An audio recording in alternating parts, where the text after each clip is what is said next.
Hello, and welcome to another meeting of the Lotus Council. So what we have today is something that's a little bit different than what you're probably used to from us. So a while back, I opened a collector box. It was pre-release weekend for Crimson Vow. It was exciting. It was fantastic box according to the prices. And I mentioned that we are going to do something unique. We are going to go back and reprice the video.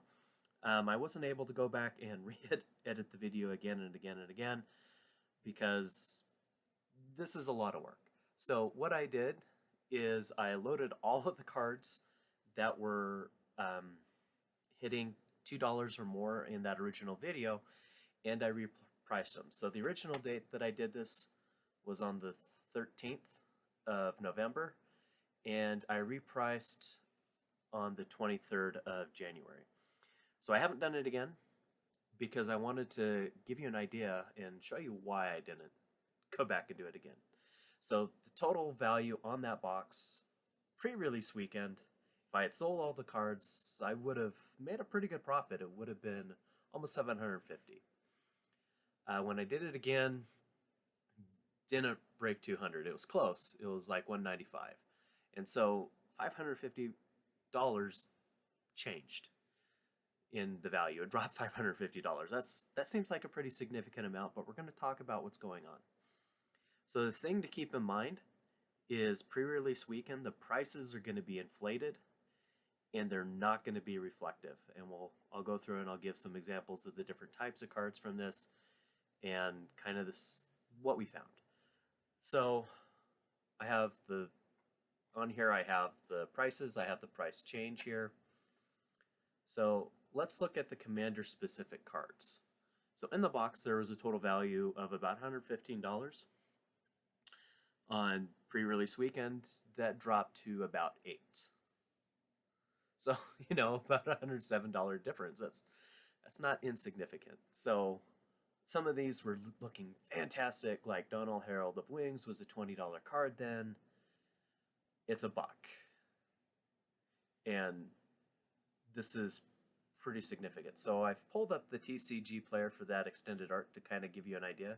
So it spiked and then it dropped down to, it's about a buck. So the market price for this is about $1.06 currently.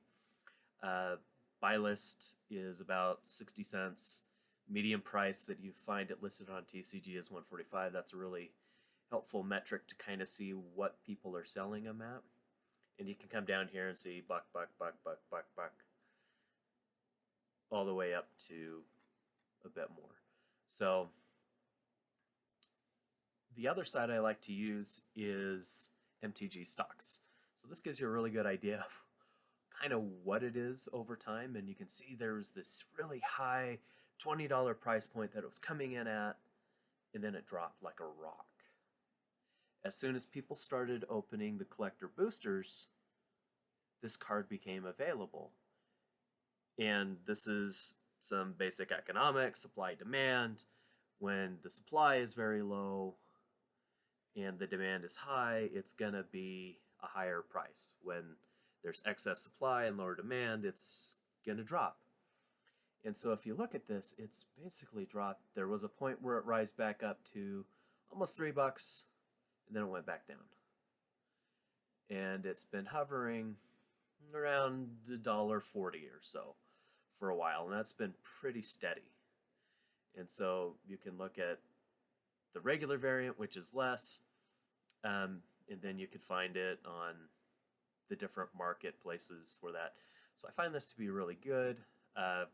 They give you an idea of where it's legal, some of the tools, records of the cells and all that. So it dropped like a rock. So that's just one commander card.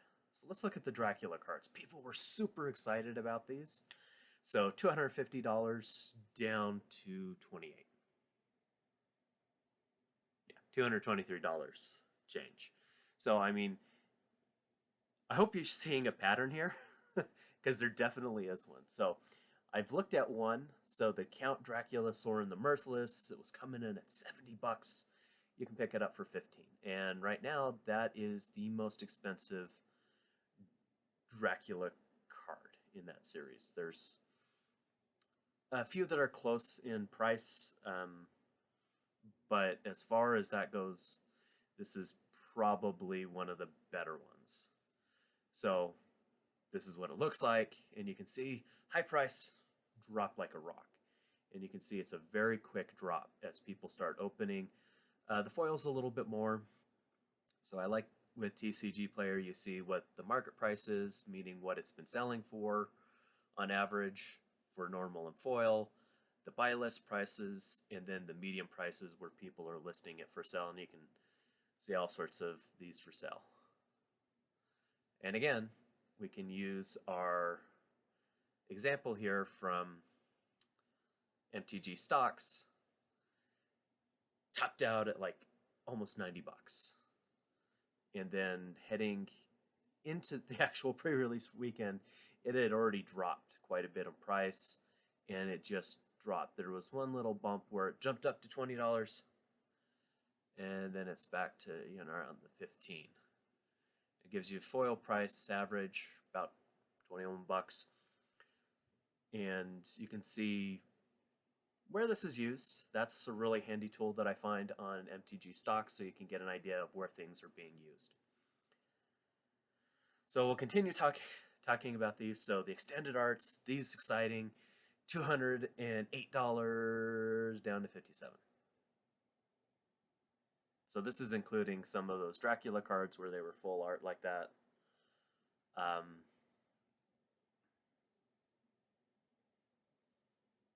Yeah.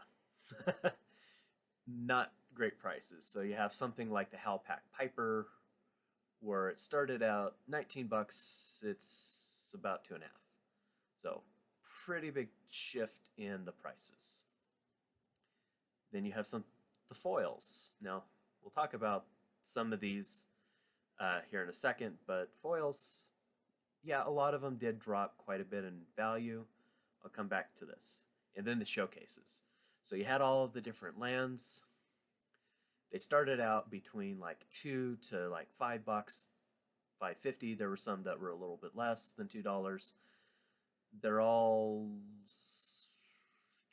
a little bit less than that. And for the most part, a lot of these shifted greatly in price. So you had the Edgar Grim Charm showcase, which was coming in at 20 bucks, dropping down to $2. Then you had something like Jacob Hawken, which is also 20 bucks, down to 75 cents. So you can, again, see what's happening with this as we look just straight down.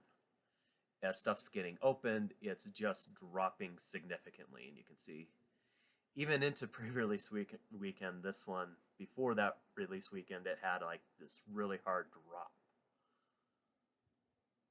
From like one day it went from 30 to 11, and then it went back up and then back down. And it's been pretty steady at that price. So let's talk about some of the things that actually did hold up in value. So this rare land cycle, with the exception of Voldaren Estate, I have to say that. So if we were to disallow Voldaren Estate here, so let's do that real quick.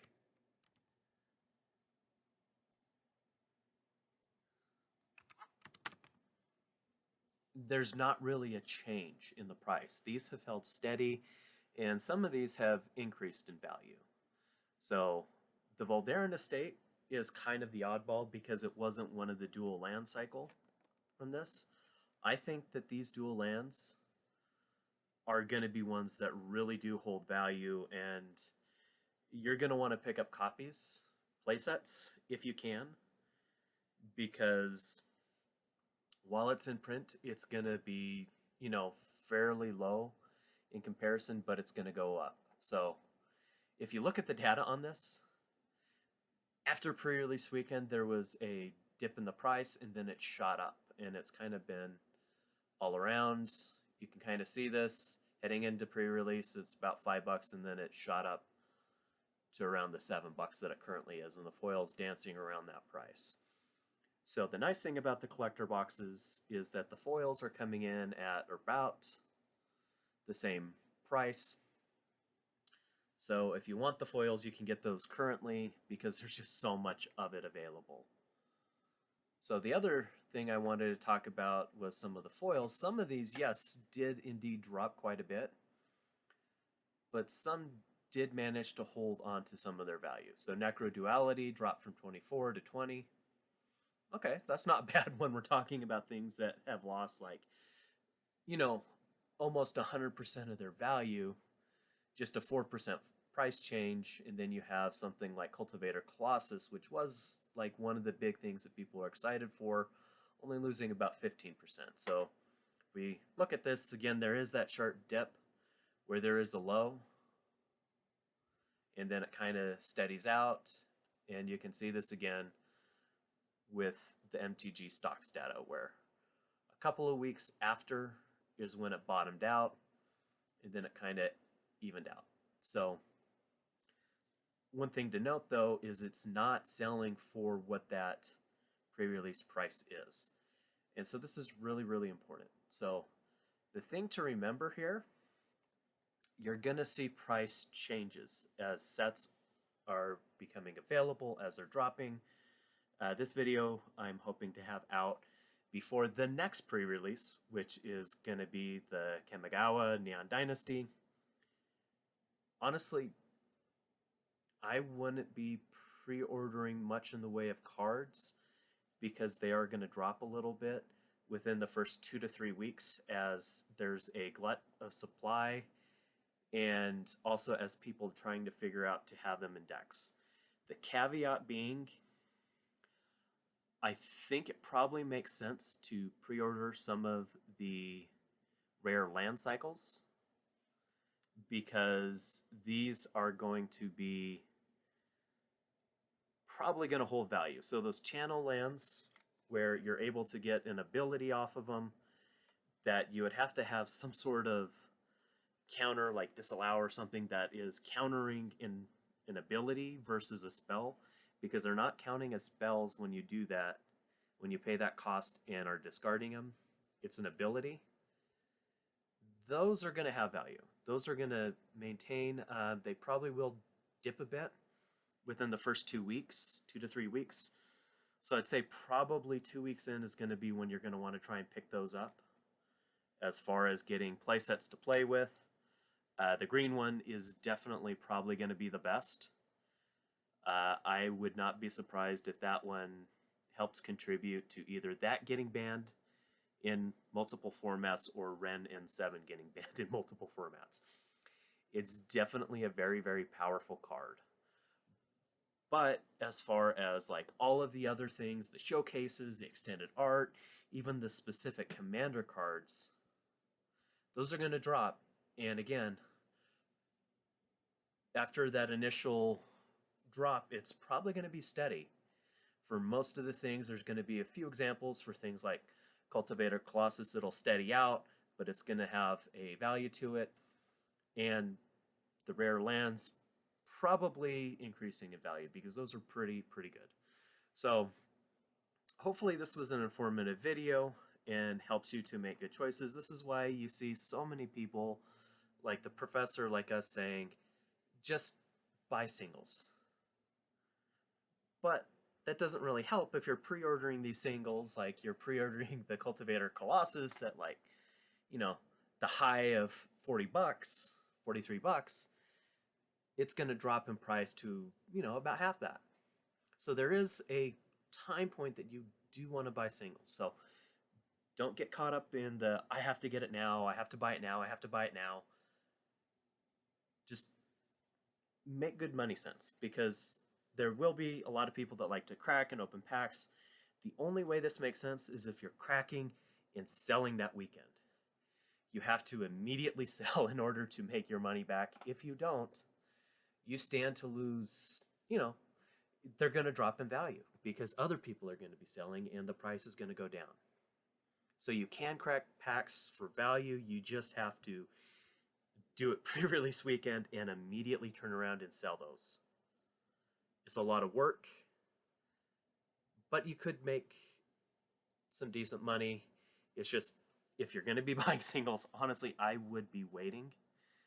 And you can crack packs for fun, you can crack packs for playing, but don't crack packs for value unless you're immediately selling pre-release weekend. That's the big takeaway here. So hopefully this was a fun video for you.